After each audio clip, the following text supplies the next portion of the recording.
Kita berdoa. Kami sungguh sangat bersyukur ya Tuhan untuk segala berkat kasih karunia Tuhan kepada kami hingga hari ini, sehingga kami masih bisa merasakan nafas kehidupan yang telah Tuhan limpahkan kepada kami masing-masing. Tuhan Allah Bapa kami, segala sesuatu bukan karena kehebatan dan kekuatan kami, melainkan kasih karunia yang daripada Engkau yang tidak pernah berkesudahan.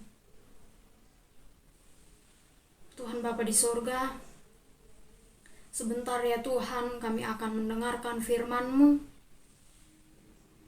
Jadikan kami Tuhan bukan hanya pendengar, melainkan para pelaku firman-Mu. Biarlah Tuhan firman-Mu berakar, bertumbuh serta berbuah di dalam kehidupan kami, agar kami mampu melakukan sesuai dengan kehendak-Mu. Tuhan Allah Bapa di surga, kami adalah manusia yang tidak pernah luput dari kesalahan dan dosa.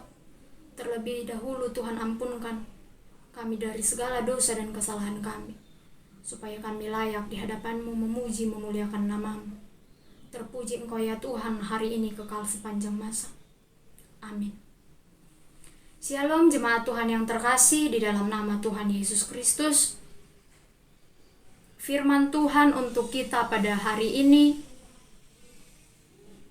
Minggu yang ke-10 setelah Trinitatis, terambil dari Keluaran 16 ayatnya yang kedua sampai ayatnya yang ke-8. Keluaran 16 ayatnya yang kedua sampai ayatnya yang ke-8. Begini bunyi firman Tuhan. Mana Sabat. Di padang gurun itu bersungut-sungutlah segenap jemaah Israel kepada Musa dan Harun, dan berkata kepada mereka, kalau kami mati tadinya di tanah Mesir oleh tangan Tuhan, ketika kami duduk menghadapi kuali berisi daging dan makan roti sampai kenyang. Sebab kamu membawa kami keluar ke padang gurun ini untuk membunuh seluruh jemaah ini dengan kelaparan. Lalu berfirmanlah Tuhan kepada Musa, sesungguhnya aku akan menurunkan dari langit hujan roti bagimu. Maka bangsa itu akan keluar dan memungut tiap-tiap hari sebanyak yang perlu untuk sehari, supaya mereka kucoba, apakah mereka hidup menurut hukumku atau tidak. Dan pada hari yang ke-6, apabila mereka memasak yang dibawa mereka pulang,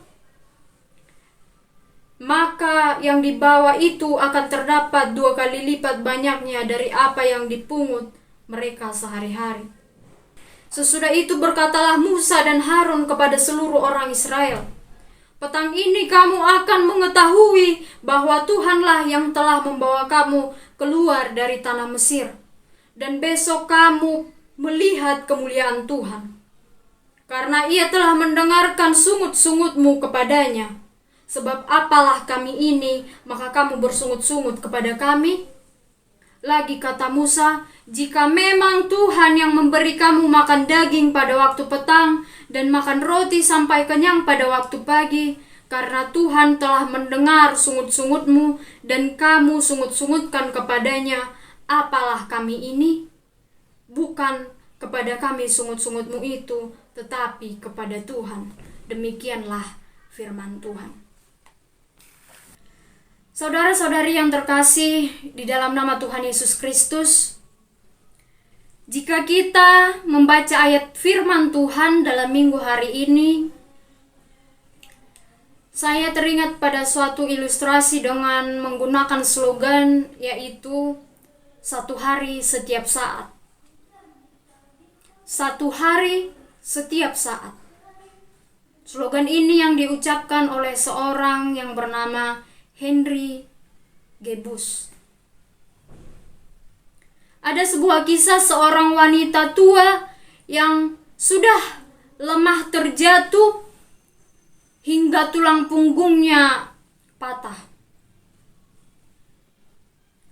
Seorang dokter berusaha memberikan pengobatan dan penanganan yang baik untuk kesembuhan wanita tua tersebut sedapat mungkin. Ia berusaha sebaik mungkin, semaksimal mungkin untuk memberikan penanganan pengobatan yang terbaik kepada wanita tua tersebut.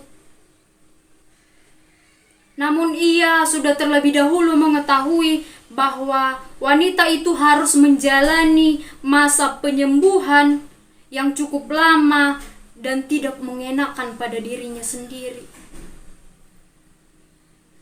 yang bahkan menimbulkan ketidaknyamanan pada wanita tua tersebut. Keesokan harinya, ketika sang dokter datang mengunjungi wanita itu di rumah sakit, ia mendapati wanita itu sedang merasa cemas akan kehidupannya. Ia melihat bahwa wanita itu merasa cemas, merasa risau, ketakutan akan kesehatannya, akan kondisi fisiknya yang sangat melemah setelah terjatuh tersebut. Kemudian perempuan tua itu, wanita tua itu bertanya kepada dokter, "Oh dokter, berapa lama lagi saya harus berbaring di tempat tidur ini?" Namun dengan bijaksana dan lembut, dokter itu menjawab, "Hanya satu hari setiap saat. Hanya satu hari setiap saat." Saudara-saudari, yang menjadi pertanyaan bagi kita, apa maksud dari jawaban dokter tersebut? Saudara-saudari yang terkasih di dalam nama Tuhan Yesus Kristus, ini merupakan jawaban yang sangat bijak. Jika kita memikirkan dari jawaban tersebut, bahwa ini merupakan jawaban yang sangat-sangat bijak. Hal itu mengingatkan kita pada firman Tuhan, bahwa Tuhan juga mengajarkan hal yang sama saat berkata, "Janganlah kamu khawatir akan hari esok, karena hari esok mempunyai kesusahannya sendiri. Kesusahan sehari cukuplah untuk sehari." Yang tertulis di dalam Matius 6 ayatnya yang ke-34. Bukan hanya itu saudara-saudari, kita juga mesti ingat bahwa kesusahan esok mungkin saja tidak pernah terjadi. Seorang wanita baik hati yang telah menjalani hidupnya cukup lama untuk mempelajari intisari dari kehidupan berkata, "Saya memiliki banyak kesulitan di dalam hidup saya. Tetapi sebagian besar kesulitan itu ternyata tidak pernah terjadi." Ia berkata, "Saya memiliki banyak kesulitan dalam hidup saya, tetapi sebagian besar kesulitan itu ternyata tidak pernah terjadi."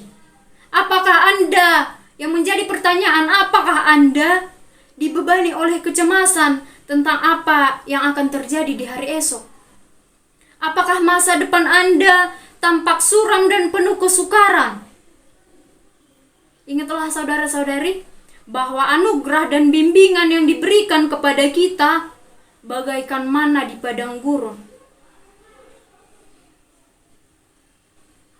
Berkat yang Tuhan limpahkan kepada kita, manusia, berkat yang diberikan kepada kita, umat manusia, umat yang percaya, bagaikan mana di padang gurun. Oleh karena itu, teman-teman, saudara-saudari, yang perlu kita ingat bahwa Allah memberikan anugerah tepat saat kita memerlukannya. Saudara-saudari yang terkasih, firman Tuhan hari ini memberitahu kita bahwa bangsa Israel yang baru saja keluar dari tanah Mesir dan memulai perjalanan di gurun pasir. Saat itu bangsa Israel menghadapi banyaknya tantangan, menghadapi banyaknya persoalan, banyaknya pergumulan, termasuk salah satunya kesusahan dalam kelaparan. Mereka tahu bahwa di sana mereka tidak akan menemukan makanan untuk bekal mereka dalam perjalanan. melihat keadaan yang sulit seperti itu, mereka mengeluh kepada Musa dan Harun. Mereka bersungut-sungut akan hal tersebut. Mereka tidak mempunyai kepercayaan bahwa mereka akan disediakan berkat yang sungguh sangat melimpah. Mereka akan dibekali oleh Allah. Firman ini memberitahukan bahwa bangsa Israel mengeluh bahwa mereka merindukan makanan yang mereka nikmati di Mesir. Sampai mereka lupa penderitaan seperti apa yang mereka hadapi sebelumnya. Mereka hanya mengingat makanan-makanan yang mereka makan di Mesir, sementara melupakan penderitaan-penderitaan yang mereka rasakan saat mereka tinggal di Mesir. Hal ini menunjukkan bahwa kurangnya iman dan ingatan pada bangsa Israel. Kurangnya ingatan, kurangnya iman percaya pada setiap bangsa Israel. Mendengar hal itu, Allah berfirman kepada Musa bahwa Ia berjanji akan menurunkan hujan roti dari langit untuk mencukupi kebutuhan mereka sehari-hari. Allah menguji mereka untuk melihat apakah mereka harus taat, apakah mereka taat, apakah mereka patuh akan perintah-perintah yang telah Musa dan Harun perintahkan kepada mereka. Perintah yang Allah sampaikan melalui Musa dan Harun kepada mereka. Di mana pada hari yang ke-6 mereka harus mengumpulkan 2 kali lipat sebagai persiapan untuk hari Sabat. Hal ini menekankan bahwa pentingnya untuk taat dan tetap menguduskan hari Sabat. Ketika Musa dan Harun menyampaikan hal tersebut, bahwa mereka akan melihat kemuliaan-kemuliaan yang akan Tuhan limpahkan kepada mereka dan memberitahu bahwa Tuhan mendengar keluh kesah mereka. Ini menunjukkan bahwa Allah adalah kasih dan sabar. Acap kali melihat umatnya yang seringkali kurang percaya akan kasih karunia Tuhan.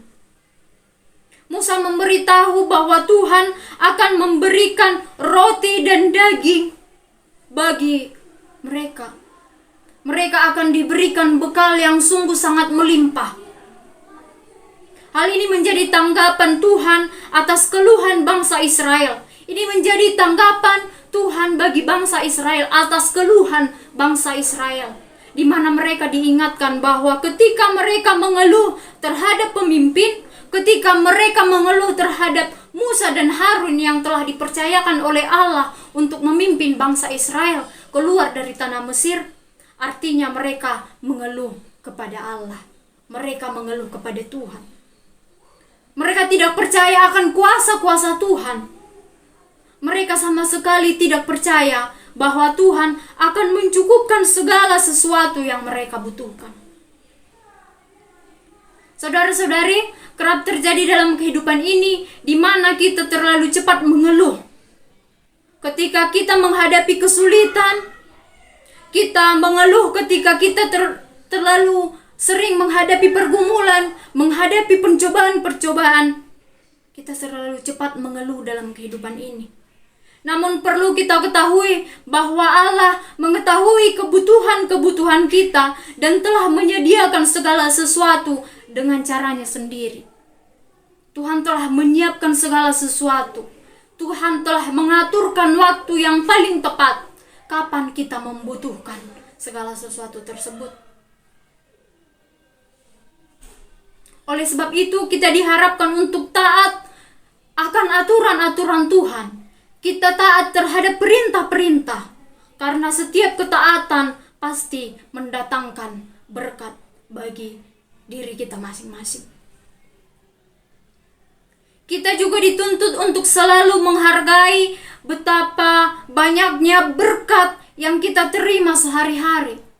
Kita harus mampu menghargai berkat-berkat tersebut. juga mengingatkan kita bahwa segala sesuatu yang kita punya, yang kita miliki adalah berasal dari Allah. Segala kepunyaan kita berasal dari Allah. Dalam firman ini, saudara-saudari, manna di padang gurun adalah pemberian yang Allah berikan kepada bangsa Israel, merupakan suatu simbol dari berkat yang terus-menerus kita terima dari Allah dalam kehidupan kita. Oleh karena itu, jemaat yang terkasih di dalam nama Tuhan Yesus Kristus, kita harus sadar bahwa Allah akan selalu dan pasti mendengarkan doa dan keluh kesah kita. Tuhan akan mendengarkan segala doa yang telah kita hantarkan kepadanya. Tuhan akan senantiasa mampu mencukupkan segala sesuatu yang kita butuhkan. Dan saudara-saudari perlu ingat bahwa kita harus tetap bergantung pada Tuhan. Kita harus tetap bergantung pada Allah dalam segala situasi apapun. Percaya kepada Allah dan tetap mengandalkannya dalam segala aspek kehidupan kita. Dan saudara-saudari, jangan pernah lupa untuk bersyukur. Karena dengan cara bersyukur, artinya kita menghargai berkat yang telah Tuhan berikan kepada kita dan yang telah kita terima dalam kehidupan kita sehari-hari. Amin firman Tuhan. Tuhan Yesus memberkati.